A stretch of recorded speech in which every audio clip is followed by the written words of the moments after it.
Question. આજે હું તમને ધોરણ 7 હિન્દી સબ્જેક્ટમાં એકમ કસોટી એટલે કે સામયિક મૂલ્યાંકન કસોટી માર્ચ 2021 એનું સોલ્યુશન સમજાવીશ અને લખાવીશ.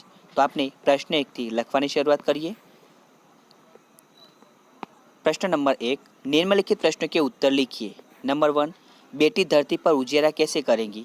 उसका आंसर है जिस तरह आकाश में चांद चमकता है उसी तरह बेटी धरती पर पढ़ लिख कर प्रकाश फैलाएंगी. नंबर 2, मनुष्य यदि हिम्मत से काम ले तो क्या हो सकता है? उसका आंसर है धरती पर पापों को बढ़ने से रोका जा सकता है. दुनिया में बढ़ने वाली पशुता कम हो सकती है. इस प्रकार मनुष्य यदि हिम्मत करे तो दुनिया को बदला जा सकता है. तीसरा क्वेश्चन है हम आदर्श नागरिक कैसे बन सकते हैं? उसका आंसर है हम अपने यहाँ के कायदे कानून का पालन करके, हम सरकार और स्थानीय प्रशासन को उनके कार्यों में सहयोग देकर, और हम ऐसा कोई भी कार्य न करें जिससे देश की प्रतिष्ठा पर आंच आए. इस प्रकार हम देश के आदर्श नागरिक बन सकते हैं. नंबर 4, आप अपने माता पिता को कौन कौन से काम में मदद करते हैं? उसका आंसर देखते हैं. मैं माँ को बाजार से चीज़ें खरीद लाता हूँ.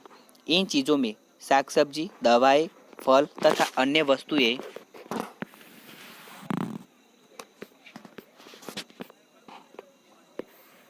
होती है. घर की साफ सफाई में भी माँ की मदद करता हूँ. पिताजी के कपड़े धोबी के यहाँ से ले आता हूँ. नंबर 5, इंसान क्या क्या कर सकता है? उसका आंसर है इंसान पहाड़ों को तोड़ सकता है, वह नदियों के बहाव को मोड़ सकता है, वह मिट्टी से अमृत निकाल सकता है, वह धरती और आकाश को एक कर सकता है. इस प्रकार मनुष्य असंभव लगने वाले काम भी कर सकता है. क्वेश्चन नंबर 2, नीचे दिए गए शब्दों का अर्थ देकर उसका वाक्य में प्रयोग कीजिए. ए कामयाबी तो सफलता वाक्य है इस बार परीक्षा में अच्छी सफलता मिली. दूसरा है दायित्व तो जिम्मेदारी, उसका वाक्य है मेरे पिताजी ने मुझे घर संभालने की जिम्मेदारी सौंपी है. ब मुहावरों का अर्थ देकर वाक्य में प्रयोग कीजिए. नंबर 1, प्राण न्यौछावर करना, जीवन समर्पित करना. वाक्य है भगत सिंह ने देश के लिए अपने प्राण न्यौछावर कर दिए. नंबर 2, सच्चा हीरा होना, अच्छा आदमी होना. वाक्य भारत माता का हर सपूत सच्चा हीरा है.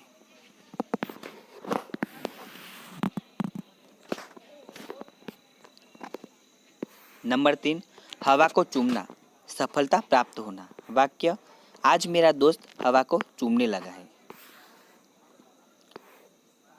प्रश्न 3, नीचे दिए गए वाक्यों में से विशेषण पहचान कर उसका प्रकार लिखिए. नंबर 1, राम भला आदमी था तो ये गुणवाचक आएगा और भला है वो विशेषण है. नंबर 2, कक्षा में 30 छात्र है तो यहाँ 30 आएगा और ये संख्यावाचक विशेषण है. नंबर 3, आस्था ने चाय में थोड़ी चीनी डाली, यहाँ पे थोड़ी आएगा और ये परिमाणवाचक विशेषण है. नंबर 4, वे लड़के खेल रहे हैं तो वे आएगा और ये सार्वनामिक विशेषण है. नंबर 5, सरला को कोई खिलौने दो तो यहाँ पे कोई आएगा और ये सार्वनामिक विशेषण है. क्वेश्चन नंबर 4, निम्नलिखित प्रश्नों के उत्तर दीजिए. नंबर 1, देश की रक्षा के लिए लड़ने वाला सैनिक युद्ध में आहत हुआ है, वह अंतिम सांस ले रहा है, वह क्या सोचता होगा? आंसर लिखिए.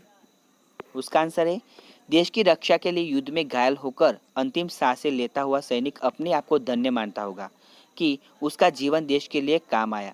साथ ही उसे अपने परिवार का भी ख्याल आया होगा.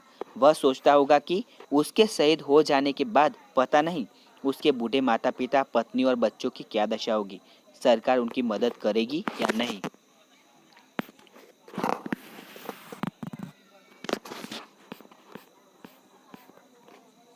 दूसरा क्वेश्चन है स्वच्छता के संदर्भ में अपने देश की व्यवस्था को हम कैसे श्रेष्ठ बना सकते हैं.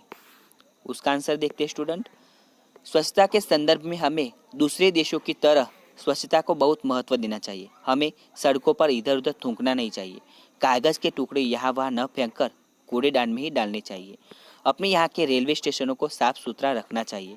इस तरह हम अपने देश की व्यवस्था को सुधारने के लिए स्वयं ही जिम्मेदारी लेनी चाहिए. तब जाके उसे श्रेष्ठ बना सकते हैं। क्वेश्चन नंबर 5, निम्नलिखित अपूर्ण कहानी को अपनी भाषा में पूर्ण कीजिए। स्टूडेंट, यहाँ पे मैंने अपूर्ण कहानी को आंसर के साथ लिखा है।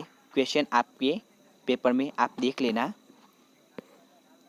बुद्धिमान दरबारी ने दोनों मालाएं हाथ लगाए बिना देखी और कौन सी माला असली फूलों की है वह पहचानने के लिए उसने एक उपाय सोच लिया।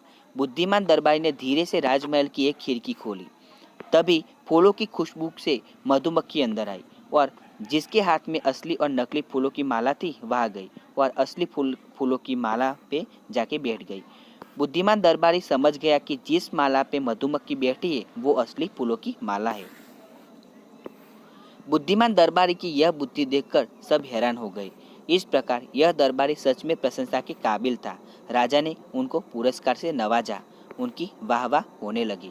स्टूडेंट, आपको ये वीडियो पसंद आई हो तो आप इसे लाइक करें, कमेंट करें, शेयर करें और सब्सक्राइब जरूर करें। धन्यवाद।